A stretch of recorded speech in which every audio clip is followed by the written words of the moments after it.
کیونکہ ان کے باپ دادا نبیوں کے ساتھ بھی ایسا ہی کیا کرتے تھے۔ مگر افسوس تم پر جو دولت مند ہو، کیونکہ تم اپنی تسلی پا چکے۔ افسوس تم پر جو اب سیر ہو، کیونکہ بھوکے ہو گئے۔ افسوس تم پر جو اب ہنستے ہو، کیونکہ ماتم کرو گے اور رو گے۔ افسوس تم پر جب سب لوگ تمہیں بھلا کہیں، کیونکہ ان کے باپ دادا جھوٹے نبیوں کے ساتھ بھی ایسا ہی کیا کرتے تھے۔ دشمنوں کے لیے محبت۔ لیکن میں تم سننے والوں سے کہتا ہوں کہ اپنے دشمنوں سے محبت رکھو، جو تم سے عداوت رکھیں ان کا بھلا کرو، جو تم پر لعنت کریں ان کے لیے برکت چاہو، جو تمہاری تحقیر کریں ان کے لیے دعا کرو، جو تیرے ایک گال پر تماچا مارے دوسرا بھی اس کی طرف پھیر دے، اور جو تیرا چوغا لے اس کو کرتا لینے سے بھی منع نہ کر۔ جو کوئی تجھ سے مانگے اسے دے، اور جو تیرا مال لے لے اس سے طلب نہ کر۔ اور جیسا تم چاہتے ہو کہ لوگ تمہارے ساتھ کریں، تم بھی ان کے ساتھ ویسا ہی کرو۔ اگر تم اپنے محبت رکھنے والوں ہی سے محبت رکھو تو تمہارا کیا احسان ہے، کیونکہ گناہ گار بھی اپنے محبت رکھنے والوں سے محبت رکھتے ہیں۔ اور اگر تم انہی کا بھلا کرو جو تمہارا بھلا کریں تو تمہارا کیا احسان ہے، کیونکہ گناہ گار بھی ایسا ہی کرتے ہیں۔ اور اگر تم انہی کو قرض دو جن سے وصول ہونے کی امید رکھتے ہو تو تمہارا کیا احسان ہے۔ گناہ گار بھی گناہ گاروں کو قرض دیتے ہیں تاکہ پورا وصول کر لیں۔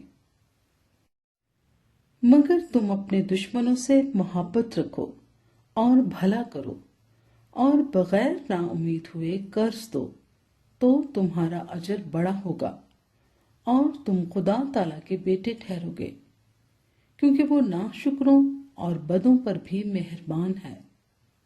جیسا تمہارا باپ رحیم ہے تم بھی رحم دل ہو۔ عیب جوئی۔ عیب جوئی نہ کرو، تمہاری بھی عیب جوئی نہ کی جائے گی۔ مجرم نہ ٹھہراؤ، تم بھی مجرم نہ ٹھہرائے جاؤ گے۔ خلاصی دو، تم بھی خلاصی پاؤ گے۔ دیا کرو، تمہیں بھی دیا جائے گا۔ اچھا پیمانہ داب داب کر اور ہلا ہلا کر اور لبریز کر کے تمہارے پلے میں ڈالیں گے، کیونکہ جس پیمانے سے تم ناپتے ہو اسی سے تمہارے لیے ناپا جائے گا۔ اور اس نے ان سے ایک تمثیل بھی کہی کہ کیا اندھے کو اندھا راہ دکھا سکتا ہے؟ کیا دونوں گڑھے میں نہ گریں گے؟ شاگرد اپنے استاد سے بڑا نہیں، بلکہ ہر ایک جب کامل ہوا تو اپنے استاد جیسا ہوگا۔ تو کیوں اپنے بھائی کی آنکھ کے تنکے کو دیکھتا ہے اور اپنی آنکھ کے شتیر پر غور نہیں کرتا؟ اور جب تو اپنی آنکھ کے شہتیر کو نہیں دیکھتا تو اپنے بھائی سے کیوں کر کہہ سکتا ہے کہ بھائی لا تیرے تنکے کو جو تیری آنکھ میں ہے نکال دوں۔ اے ریاکار، پہلے اپنی آنکھ میں سے تو شہتیر نکال، پھر اس تنکے کو جو تیرے بھائی کی آنکھ میں ہے اچھی طرح دیکھ کر نکال سکے گا۔ درخت اور اس کا پھل۔ کیونکہ کوئی اچھا درخت نہیں جو برا پھل لائے، اور نہ کوئی برا درخت ہے جو اچھا پھل لائے۔ ہر درخت اپنے پھل سے پہچانا جاتا ہے، کیونکہ جھاڑیوں سے انجیر نہیں توڑتے اور نہ جھڑ بیری سے انگور۔ اچھا آدمی اپنے دل کے اچھے خزانے سے اچھی چیزیں نکالتا ہے، اور برا آدمی برے خزانے سے بری چیزیں نکالتا ہے، کیونکہ جو دل میں بھرا ہے وہی اس کے منہ پر آتا ہے۔ دو گھر بنانے والے۔ جب تم میرے کہنے پر عمل نہیں کرتے تو کیوں مجھے خداوند خداوند کہتے ہو؟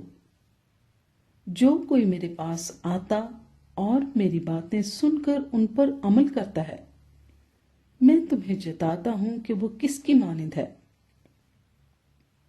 وہ اس آدمی کی مانند ہے جس نے گھر بناتے وقت زمین گہری کھود کر چٹان پر بنیاد ڈالی۔